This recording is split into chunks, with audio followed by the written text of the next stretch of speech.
Greenland ও আইসল্যান্ডের নামের রহস্য। Greenland সবুজে ঢাকা কোনো জায়গা নয় এবং আইসল্যান্ডও নামের মতোই বরফাবৃত নয়। শুনলে সত্যিই অবাক হবেন। গ্রিনল্যান্ডের প্রায় ৮০% অঞ্চলই স্থায়ী বরফে আবৃত, অন্যদিকে আইসল্যান্ডের মাত্র ১১% অংশ বরফে ঢাকা। গ্রিনল্যান্ড ও আইসল্যান্ডের এই প্যারাডক্স ধরনের নাম ও বৈশিষ্ট্য খুব স্বাভাবিক কারণেই বিখ্যাত গোটা পৃথিবী জুড়ে। আপনি কি কখনো ভেবেছেন কেন এই রকম অদ্ভুত নামকরণের এই ব্যাপারটি ছিল সম্পূর্ণ ইচ্ছাকৃত। ভাইকিংরা যখন প্রথম এই ভূখণ্ড দুটিতে পা রাখে তখন নিজেদের খাতিরে একটু বুদ্ধি খাটিয়ে সবকিছু বিপরীত দিকে পরিচালিত করলো। ভাইকিংরা সবুজ ভূখণ্ডটির নাম দিল আইসল্যান্ড, কারণ উর্বর ও অনুকূল আবহাওয়ার অঞ্চলটি যেন সকলের আগ্রহের কেন্দ্রবিন্দুতে এবং খুব বেশি লোকারণ্যে পরিণত না হয়। অন্যদিকে কঠিন বরফে আবৃত ভূখণ্ডটির নামকরণ করা হলো গ্রিনল্যান্ড। এই প্রতিকূল পরিবেশের দ্বীপটিকে কখন দখল করতে গেল কিংবা বসবাস করতে লাগলো তা নিয়ে খুব একটা মাথা না ঘামালেও চলতো, কিন্তু বাস্তবতা মাত্র ৩-৪ বাক্যের মতোই সহজ নয়। নামকরণের পেছনে রয়েছে জটিল ঘটনাবলী, যার সাথে জড়িত রয়েছে জলবায়ুর পরিবর্তন এবং ভাইকিং প্রথা। নামকরণের এই উপাখ্যান লোকগাথা ও উপকথার মতোই প্রচলিত। নরওয়েজিয়ান ভাইকিংদের প্রথা ছিল প্রথমে যা তাদের দৃষ্টিগোচর হবে সেই অনুসারে তার নামকরণ করা। ভূখণ্ডের নামকরণের ক্ষেত্রে শেষে শুধুমাত্র ল্যান্ড যুক্ত করে দিলেই হলো। আইসল্যান্ড একসময় ছিল বিরান ভূমি। লোককাহিনী অনুসারে ভাইকিংদের হাত ধরে সেখানে জনপদ গড়ে উঠেছিল। আইসল্যান্ড নামকরণের ইতিহাস ৯ম থেকে একাদশ শতাব্দীর মধ্যে নিহিত।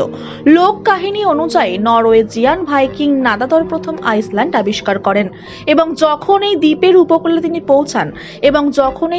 উপকূলে তিনি পৌঁছান সেখানে তুষারপাত হচ্ছিল।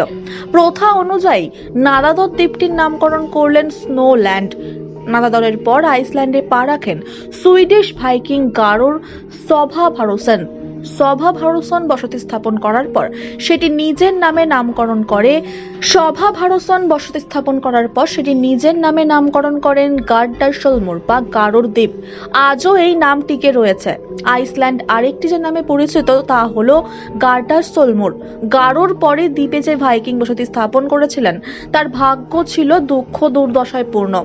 আইসল্যান্ডের পথে ভাইকিং ফ্লোকি ভিলগারসন পাড়ি জমানোর পথে তার মেয়ে নৌকা থেকে পড়ে গিয়ে ডুবে মৃত্যুবরণ করে।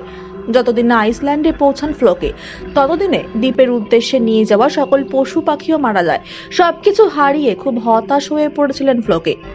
উপকথা অনুসারে এরপর সমুদ্রের ধারে কোনো এক পর্বত শীর্ষে আরোহণ করে ফ্লোকি। পর্বতের চূড়ায় দাঁড়িয়ে এক বিশাল বরফখণ্ড নজরে আসে ফ্লোকির। রাগে ও হতাশায় নিঃস্ব ফ্লোকি তখন দ্বীপটির নাম বদলে নতুন নাম দেন আইসল্যান্ড। সেই থেকে আজও এই নামেই পরিচিত উত্তর আটলান্টিক মহাসাগরের এই দ্বীপটি। যেখানে সব হারিয়েছেন ফ্লোকি, সেখানে আর কোনো ধরনের বসতি গড়ে উঠুক তা বোধহয় আর চাননি তিনি। তাই মাতৃভূমি নরওয়েতে ফিরে গিয়ে ফ্লোকি গুজব রটাতে থাকে দ্বীপটি বসবাসের একেবারে অনুপযোগী ও বরফে ঢাকা। কিন্তু ফ্লোকির সাথে থাকা নাবিক দলের একজন থরো প্রচার করে বেড়ায় যে দ্বীপটি দারুণ উর্বর এবং সবুজ ঘাসে ভরপুর। ক্রমেই লোকারণ্যে পরিণত হয় আইসল্যান্ড। ফ্লোকির পরে যারা আইসল্যান্ডে বসতি স্থাপন করেন তারা আর পরবর্তীতে নাম পরিবর্তন করেননি।